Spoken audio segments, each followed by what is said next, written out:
Assalamu alaikum students, welcome to my channel Mohtamma Batul. Today's video is very important because in this video I'll teach you how to make an outline for essay. So must watch this video till the end ताकि आपको outline बनाने का हर point अच्छे तरीके से समझ में आ जाए। बीए के पेपर में और बीएससी के पेपर में ऐसे का जो क्वेश्चन होता है जो कि 25 मार्क्स का क्वेश्चन होता है।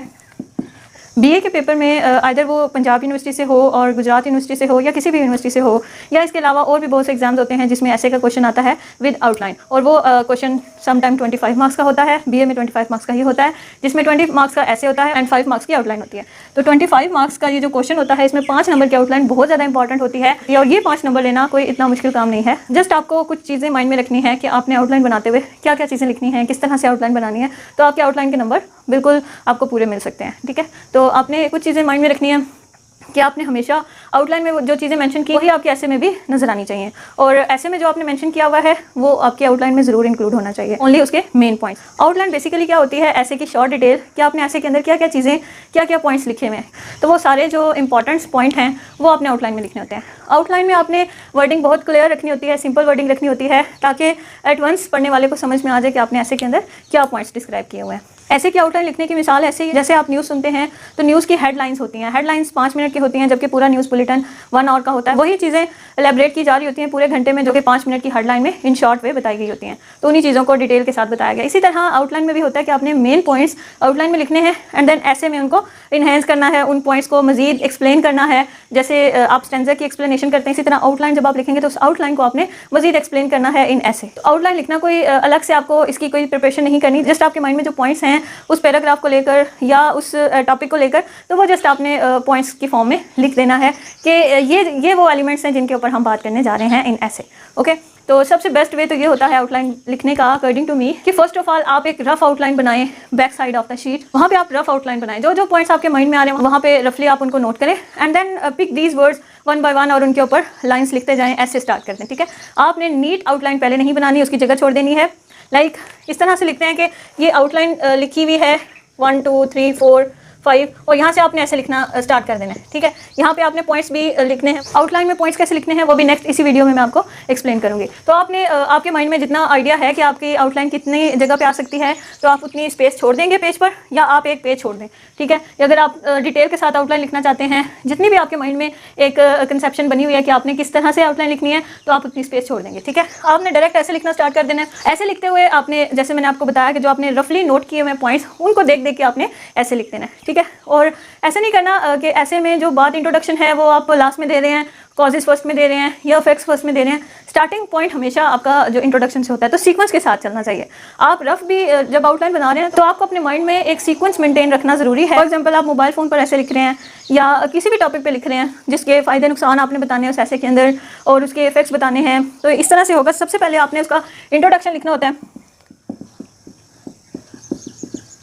इंट्रोडक्शन के बाद आपने उस चीज़ के बारे में मज़ीद डिटेल्स ऐड करनी होती है। इंट्रोडक्शन के बाद आप वो ऐड कर सकते हैं। उसके बाद आउटलाइन आप दे सकते हैं एडवांटेजेस की।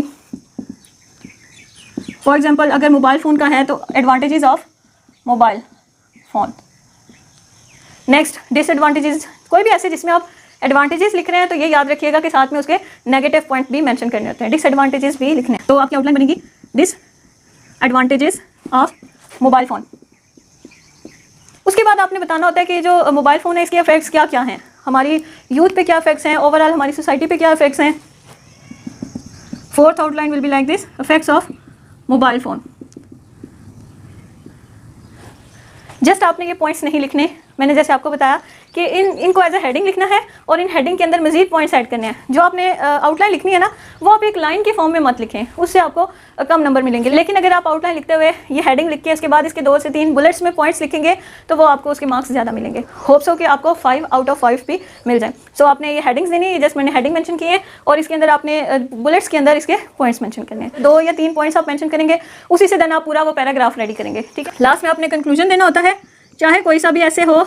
कंक्लूजन की आउटलाइन आपने मस्ट देनी होती है। कंक्लूजन में आपने क्या करना होता है कि हर पॉइंट में से कुछ पॉइंट्स लेने होते हैं और वो कंक्लूजन की हेडिंग में मेंशन कर देना। आउटलाइन में तो आपने सिंपल एक एक पॉइंट सब में से ले लिया और वो लिख दिया, और जब आप इसको ऐसे में लिखेंगे कंक्लूजन वाले पॉइंट्स को इनहेंस करके, तो वो भी आप एक पैराग्राफ बनाएंगे। डिफरेंट एसेज में डिफरेंट तरीके से आउटलाइन बनती है। लाइक ये जो मिड पॉइंट्स है ना, ये डिफरेंट हो सकते हैं। जैसे मैं एयर पोल्यूशन के ऊपर आज जो है वो आउटलाइन बना के दूंगी आपको, तो एयर पोल्यूशन के फायदे नहीं होते, ये जस्ट एक नेगेटिव बात है, तो इसके जस्ट हमने नेगेटिविटी बयान करनी है, तो वो उसमें एडवांटेजेस और डिसएडवांटेजेस के पॉइंट्स नहीं आएंगे, ठीक है। उसमें काजेज आ सकती हैं, उसमें इफेक्ट्स आ सकते हैं, उसमें सजेशंस आ सकती हैं कि इसको हमने कैसे खत्म करना है। हर ऐसे का एक अलग थीम होता है, उसके हिसाब से आपने आउटलाइन लिखनी होती है, ओके।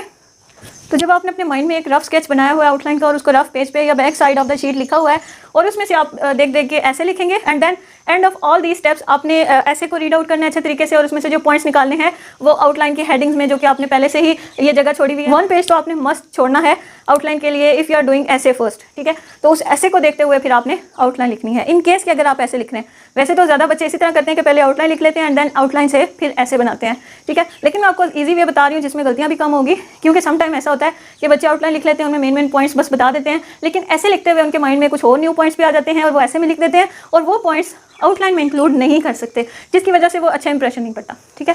तो या तो आप फुली श्योर हो कि आपने ऐसे में क्या क्या चीज़ें शेयर करनी है, आप उनके रफ नोट्स बना लें ताकि वो आपको ना भूलें, एंड देन आप जो है ना आउटलाइन पहले कर लें और ऐसे बाद में कर लें, क्योंकि आप श्योर होंगे कि आपने क्या क्या पॉइंट्स लिखने हैं। जरा सा भी जो डिफरेंस है पॉइंट्स में या डिटेल्स में, वो आपके मार्क्स कम कर सकता है। आउटलाइन को ज़्यादा बड़ा नहीं करना, बहुत ज़्यादा डिटेल से नहीं लिखना, जस्ट आपने मेन पॉइंट्स लिखने होते हैं, ज़्यादा डिटेल्स ऐड करने की बिल्कुल भी ज़रूरत नहीं है। सो अब मैं आपको एक ऐसे की आउटलाइन बना के देती हूँ ताकि आपको पता चल जाए कि किस तरह से हमने आउटलाइन लिखनी है। तो आउटलाइन बनाने के लिए जो मैंने टॉपिक चुना है दैट इज़ एयर पोल्यूशन, क्योंकि करंट अफेयर्स में से ज़्यादा ऐसेज आने के चांसेस होते हैं। तो एयर पोल्यूशन आजकल का बहुत ज़्यादा ट्रेंडिंग एंड करंट अफेयर में चलने वाला टॉपिक है, बिकॉज नाउ डेज क्लाइमेट के इफेक्ट्स बहुत ज़्यादा एक्सट्रीम हो रहे हैं, जिसकी वजह से ये करंट अफेयर का टॉपिक कंसीडर किया जा सकता है। तो आई होप कि मैं जो आपको समझाऊंगी वो आप अच्छे तरीके से समझ पाएंगे, और अगर इससे रिलेटेड एयर पोल्यूशन या ग्लोबल वार्मिंग और इसके अलावा कोई भी ऐसे आ गया तो आपने इसी सीक्वेंस के साथ आउटलाइन बनानी है, जिस सीक्वेंस में मैं आपको आउटलाइन बना के बताऊंगी। So let's start to making an outline for the essay air pollution.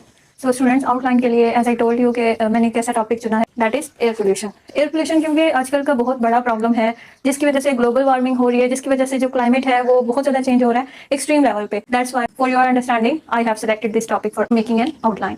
As I describe earlier कि जब भी आप ऐसे स्टार्ट करते हैं या आउटलाइन स्टार्ट करते हैं उसकी, तो सबसे पहले तो आपने इंट्रोड्यूस करवाना होता है कि विच अबाउट योर टॉपिंग, ओके। तो सबसे पहले इंट्रोडक्शन बहुत इनिशियल स्टेप है। जैसे अब एयर पोल्यूशन का ऐसे है तो इसका इंट्रोडक्शन आप देंगे, इंट्रोडक्शन की आप हेडिंग दे देंगे। वैसे तो कॉमनली लोग क्या करते हैं कि आउटलाइन के नाम पर एक लाइन लिख देते हैं, लाइक फर्स्ट नंबर लिखा एंड आउटलाइन की एक लाइन लिख दी या 2 लाइनें लिख दी, वो भी ठीक है। बट अगर आप इस तरह से करेंगे कि हेडिंग देके उसके बाद बुलेट्स में आप उसके पॉइंट्स बताएंगे कि इस हेडिंग के अंदर, इंट्रोडक्शन के अंदर हमने ये 2 से 3 बातें मेन बातें हैं जो कि डिस्कस की हुई हैं, और उसके बाद आप सेकंड हेडिंग देंगे, देन इन बुलेट्स आप पॉइंट्स बताएंगे that these things we have described in the body of the paragraph. So introduction में जैसे अब इसका इंट्रोडक्शन है तो आप एक लाइन भी लिख सकते हैं, ठीक है। इंट्रोडक्शन के नाम पे आप एक लाइन लिख सकते हैं, लेकिन अगर आप इस तरह से बना के लिखेंगे 2 से 3 पॉइंट, डेफिनेटली जब आप पैराग्राफ लिख रहे होंगे इंट्रोडक्शन का, वहाँ पे तो आपने हेडिंग नहीं देनी होती ना, तो उसी को यहाँ पर आपने इनहेंस करके लिखना है, क्योंकि आउटलाइन सबसे ज़्यादा इंप्रेसिव वे होता है एग्जामिनर के लिए कि अगर उसको आउटलाइन अच्छी लगेगी तो डेफिनेटली वो आपको नंबर देगा। इंट्रोडक्शन में आपने बताना है कि एयर पोल्यूशन जो टर्म हम यूज करते हैं इसका मतलब क्या है। आउटलाइन में आपने स्मॉल सेंटेंस लिखना है, लेकिन उसको एलैबोरेट करके लिखना है, इनहेंस करके लिखना है ऐसे के अंदर, ठीक है। तो यहाँ पे आपने स्मॉल सा सेंटेंस लिख दिया, air pollution is harmful substances in the air. Air pollution क्या है, हवा में बहुत ज्यादा नुकसानदेह जो एलिमेंट पाए जाते हैं वो एयर पोल्यूशन का बाइस बनते हैं, वो एयर पोल्यूशन है, ठीक है। तो इसको आप इनहेंस करके जब आप ऐसे लिखेंगे तो आप उसमें जाहिर सी बात है आप एक लाइन तो नहीं लिखेंगे, अब इस लाइन की आप 2 से 3 लाइनें बना सकते हैं, ठीक है। उसको मजीद इनहेंस करेंगे क्योंकि आपकी आउटलाइन से ही आपका ऐसे लिखा जाता है, ओके। तो आपने इस लाइन को इनहेंस करके लिखना है। देन सेकंड पॉइंट, आपने इस इंट्रोडक्शन के पैराग्राफ में क्या डिस्कस किया, it's important to discuss because it affects everyone. Air pollution का टॉपिक डिस्कशन के लिए बहुत इंपॉर्टेंट है कि इसके ऊपर बात की जाए। It's the burning question for whole the world, क्योंकि ये हर किसी को अफेक्ट कर रहा है, हर किसी पर असरअंदाज हो रहा है, चाहे वो लिविंग थिंग में इंसान हो, जानवर हो या प्लांट्स हो। Next, air pollution harms health, environment and the economy, but we can fix it together. So this line is also included in the introduction कि आपने बताना है, यहाँ पे लास्ट में हमने बताया कि ये हर किसी को नुकसान देता है। साथ में आप लिख सकते हैं it can harm human being, animal, plants, okay, birds। और नेक्स्ट उसको 1-2 लाइन में और आपने इनहेंस करना है। एंड देन थर्ड लाइन जो कि आपने इसमें ऐड करनी है, जिसके बारे में आपने 2 से 3 लाइनें और ऐड करनी है, वो क्या है, air pollution harms health, health को नुकसान देता है। एयर पोल्यूशन से बहुत सी बीमारियां पैदा होती हैं लिविंग थिंग्स के लिए, उसके बाद इन्वायरमेंट बहुत खराब हो जाता है, जिसकी वजह से मौसमी हालात जो है वो तेजी से तब्दील होते हैं। उसके बाद इकोनॉमी बहुत ज्यादा अफेक्ट होती है। जाहिर सी बात है, क्लाइमेट चेंज होगा तो उस सिचुएशन को टैकल करने के लिए मुल्क को ज्यादा फाइनेंशियल प्रेशर बर्दाश्त करना पड़ेगा। So that's why economy disturb होती है एयर पोल्यूशन की वजह से। But we can fix it together. Introduction में ही ये बता देना कि अगर हम सारे इसको कोशिश करें तो इस चीज को खत्म किया जा सकता है, एयर पोल्यूशन को खत्म किया जा सकता है। आपने शॉर्टली डिस्क्राइब करना है इंट्रोडक्शन के अंदर, एंड देन नेक्स्ट हमारे पास जो आउटलाइन का पॉइंट आएगा उसमें मजीद आपने उसको थोड़ा सा एलैबोरेट करके लिखना होता है। ओके, तो ये तो इंट्रोडक्शन हो गया। अब यहाँ पे 3 लाइनें हैं, तो आपने ऐसा नहीं करना कि यही 3 लाइनें आपने ऐसे में लिखी और आपकी फर्स्ट लाइन का मटेरियल खत्म। No, because it's just outline. आपने इन लाइनों की मजीद लाइनें बनानी है। आपने इस एक लाइन को अगर आप 3 सेंटेंसेस और भी ऐड करें ना इसके साथ, तो आपका एक अच्छा खासा पैराग्राफ बन जाएगा। Now second outline, causes of air pollution. Introduction तो हो गया कि एयर पोल्यूशन होती क्या है, कि एटमॉस्फेयर के अंदर जो हार्मफुल एलिमेंट्स होते हैं, that is called air pollution. अब जो एयर पोल्यूशन है उसके कॉजेज क्या हैं, हाउ इट प्रोड्यूस्ड, कैसे ये बनती है और किस किस रीजंस की वजह से ये बनती है। So these are few reasons given there. ये भी आपने बुलेट्स में लिखना है। आपने हेडिंग दी है आउटलाइन के अंदर, एंड देन आपने उसके जो पॉइंट्स हैं कि हमने ये लाइनें या ये पॉइंट्स अपने ऐसे के अंदर डिस्कस करने हैं, उनके जो मेन बातें हैं वो आपने इसके अंदर पॉइंट्स बना के लिखने हैं। So this is the good way to make an outline. Okay, so factories and power plants release smoke and chemicals. तो हमें क्या बताया गया कि सबसे बड़ी जो इसमें रीजन है वो क्या है, फैक्ट्रीज का धुआं। जब वो फैक्ट्रीज मैन्युफैक्चरिंग का काम करती हैं तो फैक्ट्री से एसिड वाला जो स्मोक है वो निकलता है, और स्मोक में केमिकल्स होते हैं, सो वो एयर पोल्यूशन प्रोड्यूस करते हैं एटमॉस्फेयर के अंदर। नेक्स्ट है, car, trucks and airplanes produce exhaust fumes. जो व्हीकल्स हैं इनसे खारिज होने वाला जो धुआं है ये भी बहुत ज्यादा डेंजरस होता है और एयर पोल्यूशन प्रोड्यूस करता है एग्जॉस्ट फ्यूम की फॉर्म में, जो इनसे धुआं निकलता है जिसकी वजह से एयर पोल्यूशन प्रोड्यूस होती है। ओके, नेक्स्ट है, farming activities involve pesticides and animal waste. Farming में आपने देखा होगा कि आजकल बहुत मॉडर्न वेज आ गए हैं फार्मिंग के, कल्टीवेशन के।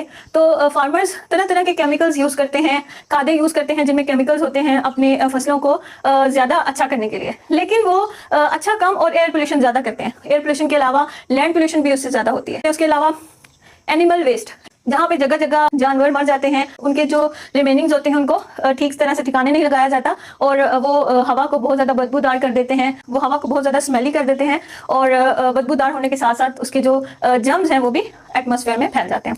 तो ये भी एयर पोल्यूशन का बाइस बनते हैं। Next, natural causes include wild Fyers, volcanoes and global warming. अब ये सारी जो चीज़ें हैं जो कि एटमॉस्फेयर में पहुंच चुकी हैं एयर पोल्यूशन की फॉर्म में, तो ये चीज़ें हमारी फिर क्या चेंजिंग लाएंगी, इनसे हम कुदरती आफात आती हैं। ग्लोबल वार्मिंग जो कि बहुत इंपॉर्टेंट टॉपिक है, एंड एक और बात कि एयर पोल्यूशन की जगह ग्लोबल वार्मिंग भी आ सकता है। तो आपने सेम चीज़ें लिखनी है, जस्ट लिटिल बिट चेंज के साथ आपने एयर पोल्यूशन को ग्लोबल वार्मिंग से रिप्लेस कर देना। एक ही चीज़ है दोनों की, जस्ट थोड़ा सा डिफरेंस है। सो ग्लोबल वार्मिंग भी एयर पोल्यूशन से बढ़ती है। इंट्रोडक्शन के बाद आपने कॉजेज भी बता दिया कि ये कॉजेज हैं जिसकी वजह से एयर पोल्यूशन इंक्रीज हो रही है day by day. Okay, so next point, after causes of air pollution we will discuss effects of air pollution.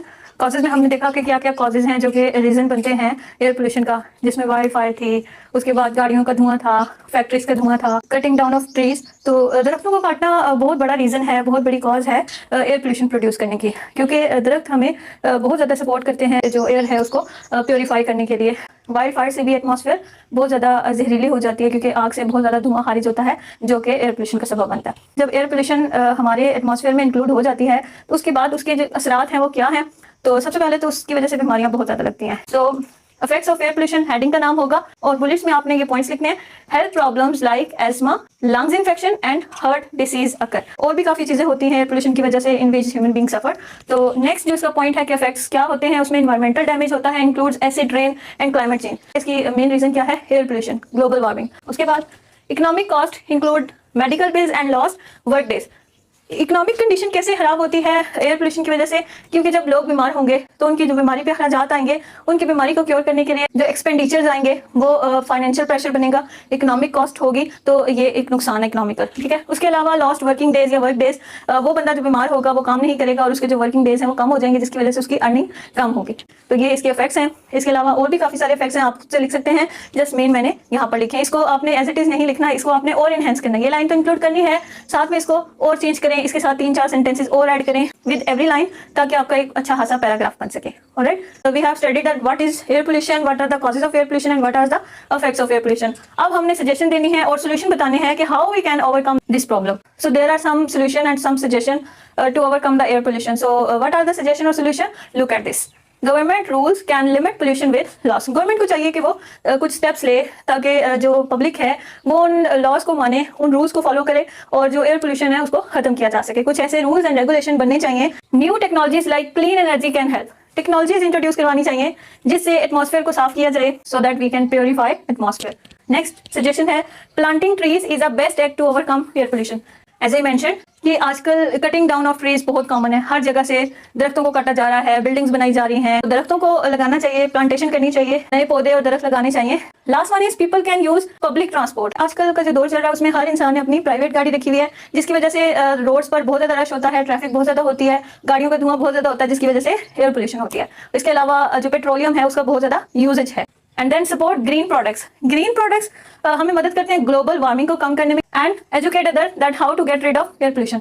हमें खुद तो ये सारी चीजें फॉलो करनी चाहिए, साथ में हमें दूसरों को भी एजुकेट करना चाहिए, उनको बताना चाहिए कि किस तरह से हम एयर पोल्यूशन से बच सकते हैं, how we can save ourself from the air pollution, from the diseases, from the all other things which are caused by air pollution. और आउटलाइन में सबसे लास्ट पे कंक्लूजन जरूर देना होता है। बाकी सारी चीजें ऐड करने के बाद कंक्लूजन में आपने क्या लिखना होता है, आपने सारे ऐसे में सारी आउटलाइन में क्या चीजें डिस्कस की हैं उसको आपने कंक्लूड कर देना होता है as a sum up. Like हर पैराग्राफ में से आपने हर एक मेन बात उठानी है और कंक्लूजन में लिख देनी है। जैसे इंट्रोडक्शन में से आपने ये कह लिया air pollution is harmful which can affect everyone. आपने इंट्रोडक्शन में से 2 से 3 सेंटेंसेस और ले लेने हैं। उसके बाद कॉजेज हैं। Cause of air pollution is smoke of factories, vehicles and wild fire. इसके अलावा एयर पोल्यूशन के इफेक्ट्स क्या हैं, इफेक्ट्स वाले पैराग्राफ में से लिया है। Air pollution causes of many diseases in human beings. ये सारी चीजें मेंशन करने के बाद देयर आर सम सॉल्यूशन और सजेशन। तो सजेशन में हमने लिखा encourage everyone to help reduce air pollution and fix the causes which increase air pollution। हमने तमाम लोगों को इंकरेज करना है, एजुकेट करना है कि एयर पोल्यूशन को कैसे खत्म किया जाए, कैसे इस पे काबू पाया जाए और उन सारी वजूहात को कैसे ठीक किया जाए जो कि एयर पोल्यूशन की रीजन बनती हैं। इट्स नॉट कंपल्सरी कि आपने पैराग्राफ में से ही लाइंस लेनी है, ठीक है। आपने देखना है कि आपने पैराग्राफ में क्या बात की हुई है, आप वही बात करेंगे। जस्ट आप वर्ड्स चेंज कर सकते हैं, आप अपने वर्ड्स में इजी वर्डिंग में भी कंक्लूजन दे सकते हैं कि आपने ऐसे के अंदर क्या क्या चीजें डिस्क्राइब की हैं। आउटलाइन में भी आपने कंक्लूजन के पॉइंट को मिस नहीं करना। ये तो थे आपके आउटलाइन के 5 पॉइंट। मिनिमम 5 पॉइंट मस्ट होते हैं, 5 से कम आप नहीं लिख सकते, अदरवाइज आपको 5 नंबर पूरे नहीं मिलेंगे बिकॉज आउटलाइन 5 नंबर की होती है। तो इस ऐसे के अंदर, एयर पोल्यूशन ऐसे के अंदर हमने जो आउटलाइन बनाई है, it is consisted on 5 points. First is introduction, second one is causes of air pollution, third one is effects of air pollution, suggestion or solution to overcome air pollution, and last one is conclusion. So ये 5 point हैं।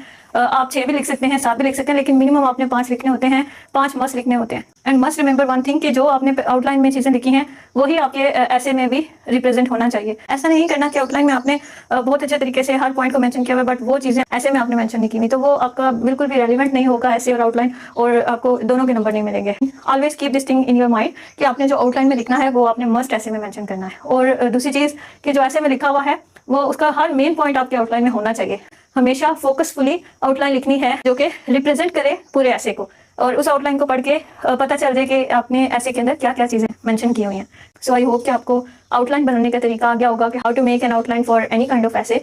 If you follow this pattern of making outline you will acquire good marks in your essay question. I hope this video will be useful for you. Subscribe this channel, like and share this video. Thank you so much for watching. Allah Hafiz.